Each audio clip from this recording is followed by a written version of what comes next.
The hotel keycard sat on my kitchen table like a small plastic tombstone, right next to the lipstick-stained napkin, and receipts that spelled out my wife's betrayal in black and white.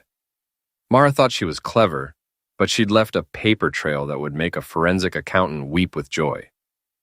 Is it paranoia if you're right? I muttered to myself, nursing my third cup of coffee at 2 a.m. Sleep had become a stranger these past weeks, ever since I'd started noticing the little things. The way Mara's phone buzzed with messages she'd quickly hide. The expensive lingerie I'd never seen her wear at home. The sudden work dinners that stretched until midnight. I'm Elliot Grant, Eli to most people, and I've spent the last 15 years managing construction projects in this godforsaken New England town that tries to pretend it's classier than it actually is. I know how to spot structural problems before they bring down the whole building. Turns out, marriages aren't that different. The front door clicked open at 2:17 a.m. Mara stumbled in, her designer heels dangling from her fingers, hair mussed in that particular way that screamed, "I've been horizontal for the past few hours." She froze when she saw me sitting at the kitchen table, illuminated by the harsh overhead light like some kind of domestic crime scene. "Eli, what are you doing up?" Her voice carried that fake concern she'd perfected during her years in corporate HR. Mara was 38, ambitious as a piranha, and had the kind of calculated beauty that photographed well at company events. "Couldn't sleep," I said, keeping my voice level. "Kept thinking about dessert. How was yours tonight? Or should I ask who was dessert?" The color drained from her face faster than water through a broken pipe. She set her purse down carefully, buying time to construct whatever lie she was about to feed me. "I don't know what you mean. We had the chocolate mousse at Chez Laurent. The team dinner ran late because Chase wanted to discuss the Henderson merger. Chase Duvall. I let his name hang in the air like smoke. Your boss, the guy who thinks a $40,000 BMW makes up for the personality God forgot to give him." "Eli, you're being ridiculous. It was just work." I slid the folder across the table. "Funny thing about work dinners, Mara. They usually don't require a room at the Marriott downtown." Her eyes locked onto the hotel keycard, and I watched her entire world shift.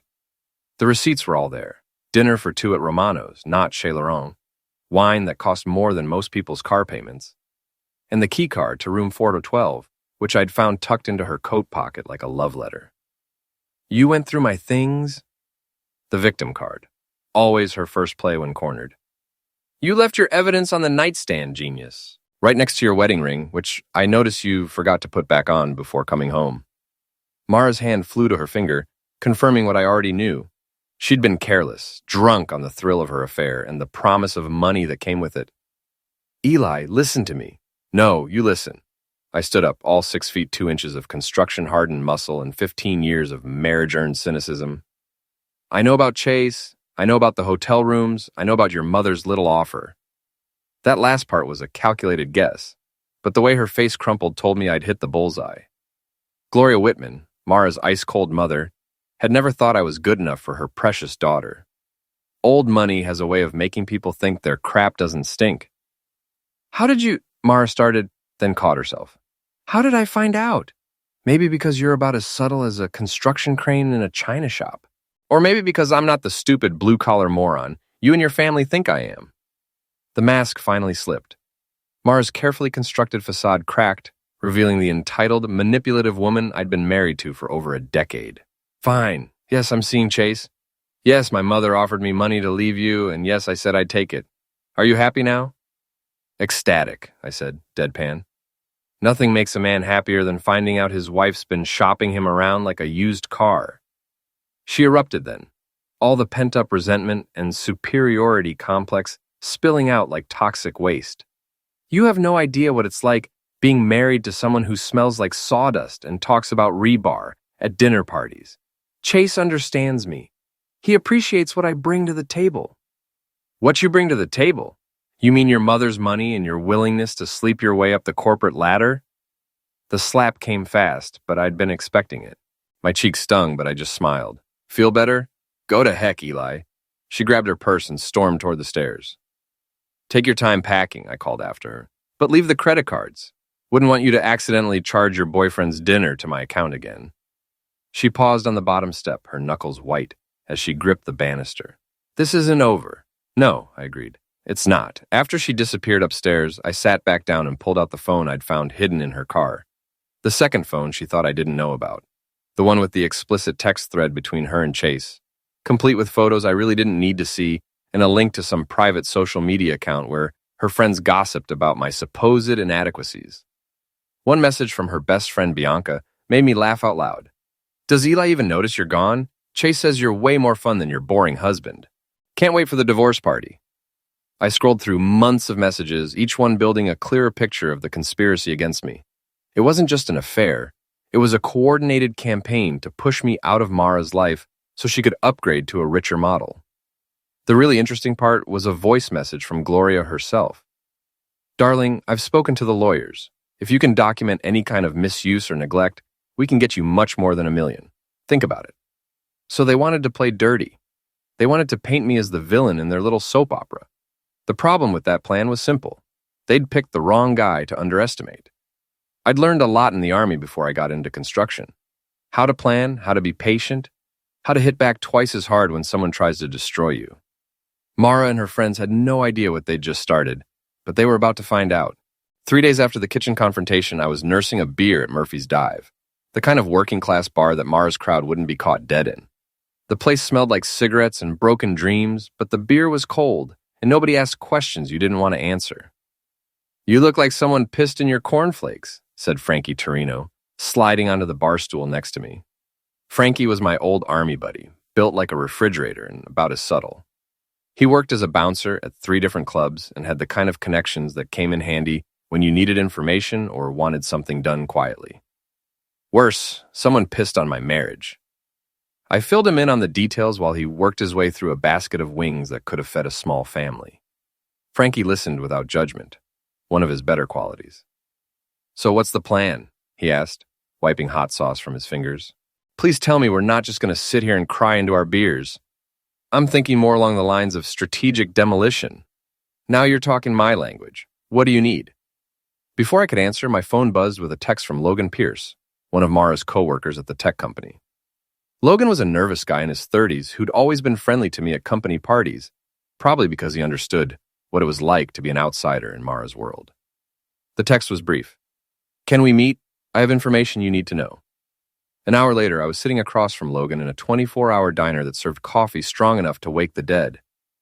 He looked like he hadn't slept in days, constantly glancing around as if he expected Mara to materialize from behind the pie display. "I shouldn't be doing this," he said, stirring sugar into his coffee with shaking hands. "But you're going to anyway.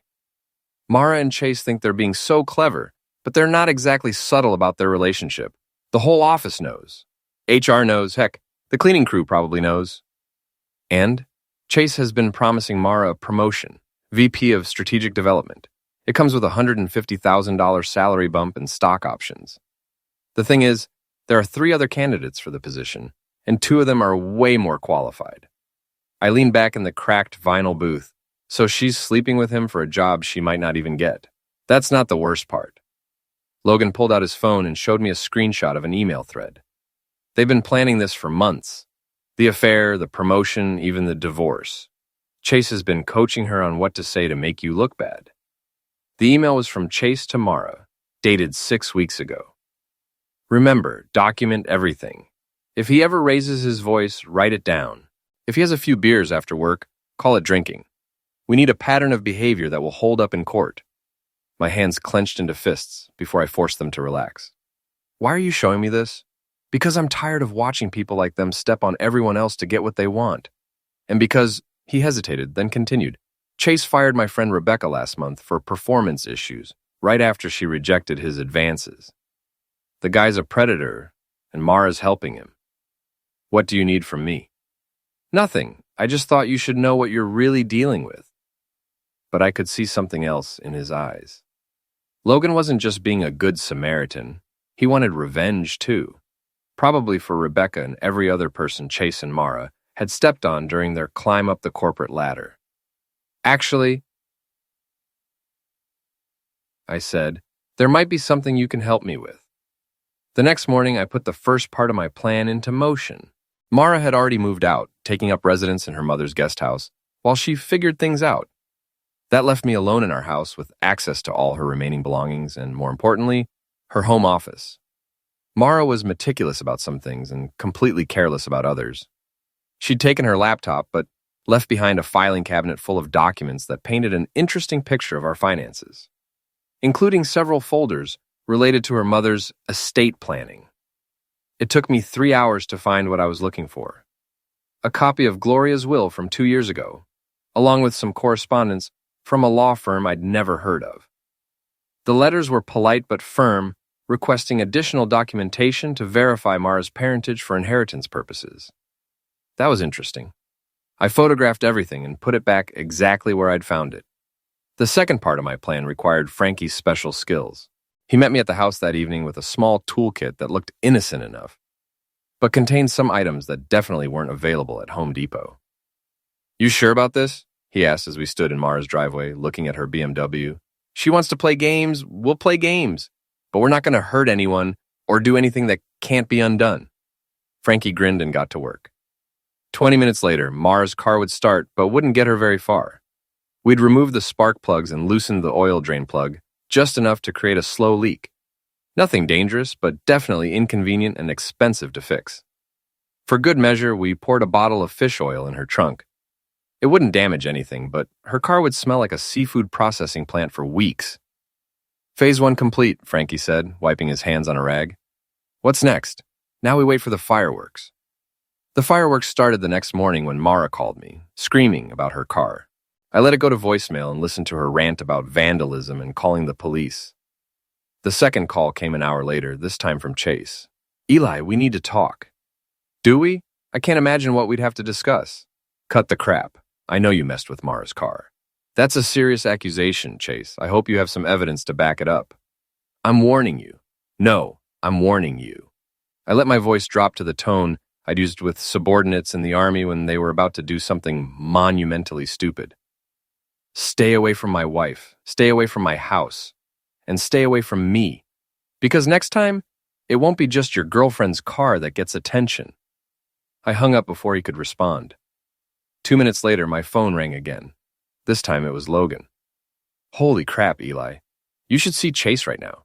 He's pacing around his office like a caged animal, making phone calls and looking over his shoulder every 5 minutes." "Good. Paranoid people make mistakes. There's something else. Bianca's been spreading rumors about Mara sleeping her way to a promotion. I think someone leaked the story." I smiled. Bianca was Mara's best friend and biggest gossip. If she was turning on Mara, it meant the cracks in their little alliance were starting to show. "Keep me posted," I said. "Will do. And Eli, whatever you're planning, make it count. These people have been getting away with this stuff for way too long." That evening, I drove to Gloria's mansion in the hills overlooking town. The place was a monument to old money and older grudges, all marble columns and manicured lawns that probably cost more to maintain than most people's annual salary. I rang the doorbell and waited. When Gloria opened the door, her face went through several expressions before settling on cold disdain. "Elliot, what are you doing here?" Gloria Whitman was in her 60s, with the kind of artificial beauty that money could buy and the personality of a tax audit. She'd never liked me, never bothered to hide it, and had spent 15 years making little comments about my background, my education, and my prospects. "We need to talk, Gloria, about Mara, about the money you offered her, and about some very interesting documents I found." Her composure slipped for just a moment, long enough for me to see the fear in her eyes. "I don't know what you're talking about." I pulled an envelope from my jacket pocket. "This says otherwise." She stared at the envelope like it contained a live snake. "What is that?" "DNA results. Turns out, Mara isn't your biological daughter after all. Which makes that $1 million bribe a lot more interesting, doesn't it?" The lie came out smooth as silk. I didn't have any DNA results yet, but I had enough circumstantial evidence to make Gloria sweat. And sometimes the threat of exposure was more powerful than the exposure itself. Gloria's face went white. She grabbed the doorframe for support. "You're lying." "Am I? Then you won't mind if I share this information with the rest of your family. I'm sure Arthur would be very interested to know why you're so eager to pay his stepdaughter to divorce her husband." Arthur was Gloria's third husband, a pleasant but clueless man who'd married into the family money and never asked too many questions. But he wasn't stupid, and he definitely wasn't the type to approve of his wife's machinations. "What do you want?" Gloria's voice was barely a whisper. "I want you to withdraw your offer to Mara. I want you to stop interfering in my marriage, and I want you to think very carefully about what happens if you don't." I turned to leave, then paused. "Oh, and Gloria? You might want to have a conversation with your daughter about her career choices. I hear HR departments don't like it when employees sleep with their bosses for promotions." As I walked back to my truck, I could hear Gloria's voice through the open door, calling for Arthur in a tone that suggested the evening was about to get very interesting in the Whitman household. Phase 2 was complete. Now it was time to turn up the heat. The festival was in full swing when I spotted Chase near the beer tent, looking like he'd rather be anywhere else. The annual Fall Harvest Festival was one of those small-town traditions that brought out everyone from teenagers to grandparents, all wandering around eating funnel cake and pretending to care about local crafts. It was perfect for what I had in mind. Chase was trying to blend in with the crowd, wearing jeans and a polo shirt that probably cost more than most people spent on groceries in a month. He kept checking his phone and scanning the crowd like he was expecting trouble. Smart man. Trouble was exactly what he was about to get. "Chase!" I called out, loud enough for the families around us to hear. "Fancy seeing you here. Where's Mara?" He turned, and I could see the moment he realized he was trapped. Too many witnesses to run, too public to cause a scene. "Eli, I didn't expect to see you." "I bet you didn't." "Hey, lose something lately? Like your dignity?" A few people nearby turned to look. In a town this size, everyone knew everyone, and gossip traveled faster than bad news. "I don't know what you're talking about." "Sure you do. You lost something in room 412 at the Marriott, along with my wife's wedding ring and any pretense that you're a decent human being." Chase's face went red. He glanced around at the growing audience, then grabbed my arm. "We're not doing this here." "Oh, but we are." I shook off his grip and stepped back, making sure my voice carried. "See, Chase here has been having some performance issues at work. Can't seem to keep his hands to himself around female employees. Isn't that right, Chase?" "You son of a witch!" He lunged at me, which was exactly what I'd been hoping for. I sidestepped easily, and Chase stumbled into a display of hand-carved wooden ducks. The crash was spectacular, sending ducks flying and Chase sprawling into the dirt. The crowd gasped. Someone started recording with their phone. Chase scrambled to his feet, his expensive clothes now decorated with dust and duck feathers. "You'll pay for this," he hissed. "Send me a bill," I said cheerfully. "Oh, wait, you might want to hold on to your money? I hear unemployment doesn't pay much." Chase tried to push past me, but I stepped into his path. We were the same height, but I had 40 pounds of muscle on him and 15 years of construction work that had taught me how to handle myself. "Excuse me," he said through gritted teeth. "Absolutely.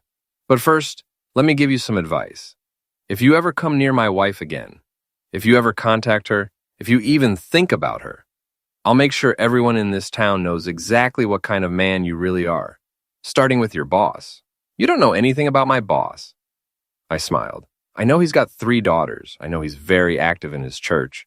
And I know he wouldn't appreciate finding out that his golden boy has been using company resources to manipulate married women and promising promotions in exchange for personal favors. The color drained from Chase's face. "You can't prove anything, can't I?" I pulled out my phone and showed him a screenshot of one of his emails to Mara. Technology's amazing these days. Amazing what people leave lying around in their inboxes. Chase stared at the screen, then at me. "How did you—" "Doesn't matter how. What matters is that I have enough evidence to destroy your career and probably land you in front of a serious misconduct tribunal. Unless, of course, you disappear from Mara's life permanently." He tried to grab my phone, but I was ready for him. I caught his wrist and twisted just hard enough to make him wince. "Careful, Chase. All these people watching. Wouldn't want them to think you're the violent type." I released his wrist and stepped back. Chase looked around at the crowd of festival goers, all staring at him with expressions ranging from curiosity to disgust. "This isn't over," he muttered. "Yes, it is. You just don't know it yet."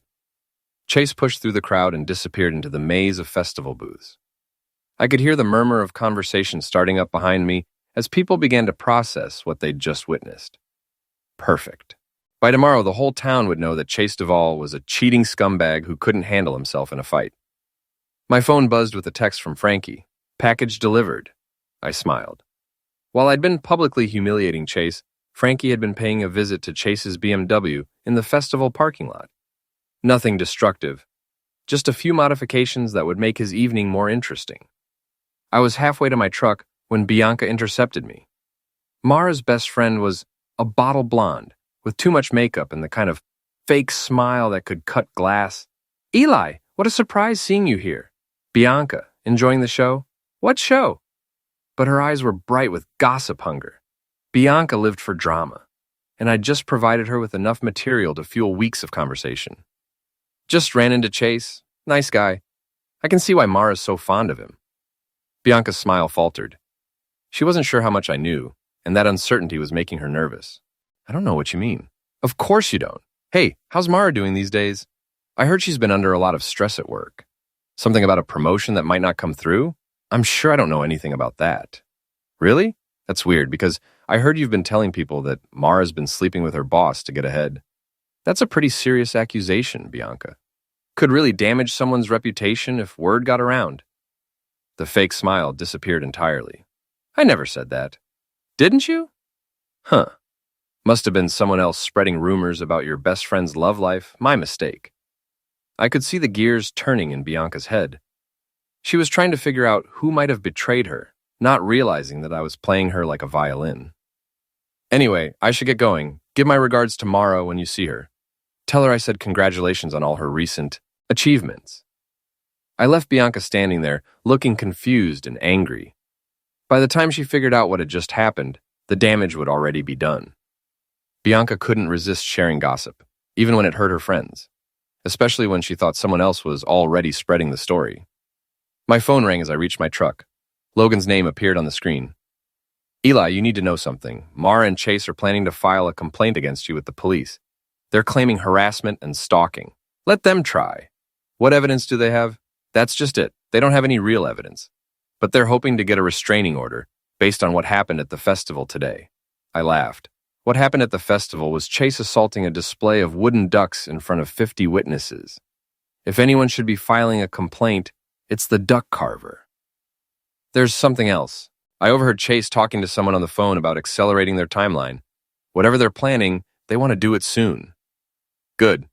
Desperate people make stupid mistakes.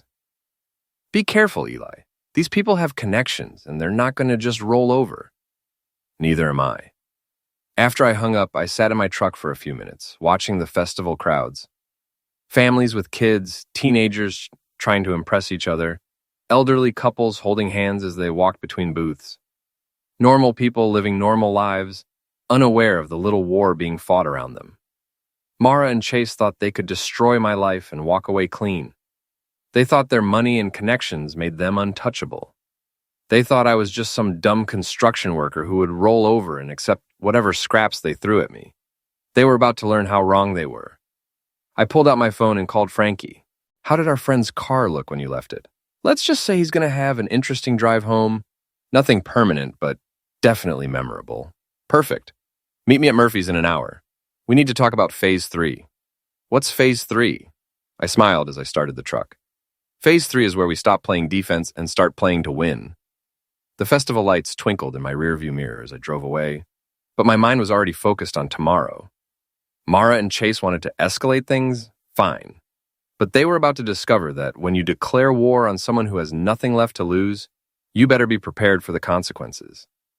And they definitely weren't prepared for what was coming next. Gloria's mansion looked different in daylight, less imposing, more like an expensive mausoleum for dead dreams. I rang the doorbell at exactly 2 p.m., knowing that Arthur would be home from his golf game and Gloria would be forced to have this conversation in front of her husband. Arthur answered the door, his face lighting up with genuine pleasure. He was a good man who'd married into a family of vipers without realizing it. "Eli, what a nice surprise. Come in, come in." Gloria's in the sitting room. The sitting room was all antique furniture and oil paintings of dead relatives who probably would have disapproved of everything their descendants had become. Gloria sat in a high-backed chair like a queen holding court, but I could see the tension in her shoulders. "Arthur, dear, could you give us a moment?" "Nonsense," I said, settling into the chair across from her. "Arthur should hear this. It concerns the whole family." Arthur looked between us, sensing the tension but not understanding it. "Is everything all right? Is this about Mara?" "It's about a lot of things," I said. pulling out the envelope I'd brought. Gloria, did you ever tell Arthur about the DNA test you had done on Mara? The effect was immediate. Gloria went white, and Arthur's face scrunched in confusion. DNA test? Gloria, what is he talking about? I don't know what... The test you had done 2 years ago when you were updating your will. The one that showed Mara isn't your biological daughter. It was still a bluff, but a much more educated one. I'd spent the last week digging through public records and old newspaper archives. Gloria's first husband had died in a car accident when Mara was 3. Her second husband had adopted Mara, but there had been rumors about Gloria's behavior during her first marriage. Arthur sat down heavily. Gloria, is this true? Of course not. He's lying, trying to cause trouble because he's angry about the divorce. I opened the envelope and pulled out a stack of papers. Not DNA results, I didn't have those yet, but copies of legal documents I'd found in Mara's files, along with some creative additions I'd made. These are from your lawyer, Gloria, requesting additional documentation to verify Mara's parentage for inheritance purposes. Funny thing to request if there wasn't some doubt, don't you think? Arthur reached for the papers, but Gloria snatched them first. Her hands were shaking as she scanned the documents. These could be forgeries. They could be. So could the birth certificate discrepancies I found, and the hospital records that show you were in Europe when Mara was supposedly conceived. Another bluff, but Gloria's face told me I was getting close to something real. Arthur, she said desperately, you can't believe this nonsense. But Arthur was looking at his wife with new eyes. Gloria, why would he make this up? And why didn't you ever mention having Mara tested? Because I didn't. Because you knew what the results would show, I interrupted. You knew Mara wasn't your daughter, but you needed her to be for appearance's sake. The grieving widow with her late husband's child. It played better than the truth. What truth? Arthur's voice was quiet, but there was steel underneath. I looked directly at Gloria. That your first husband found out about your affair and was planning to divorce you when he died. That Mara is the product of that affair, and that you've been living a lie for 38 years. The silence in the room was deafening.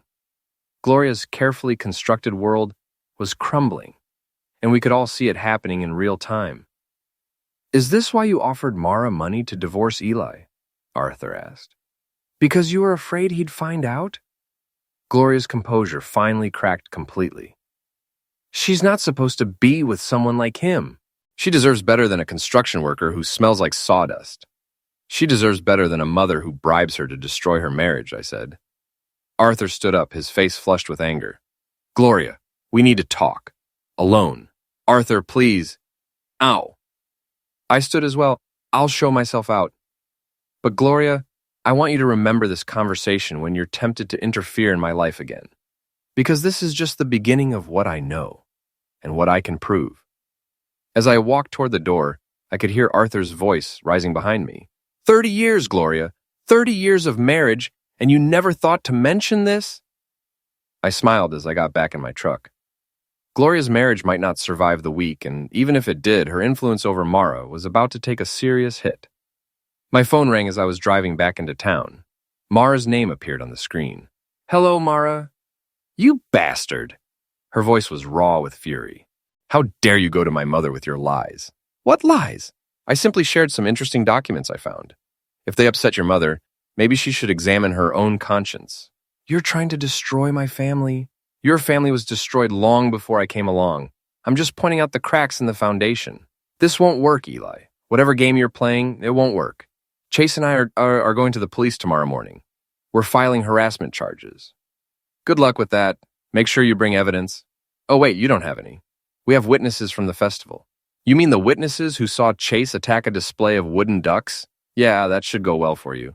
You think you're so clever? I think I'm dealing with 2 people who are way out of their league.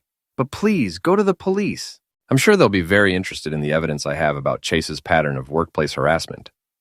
The line went quiet for a moment. You don't have anything, don't I? Logan Pierce has been very helpful.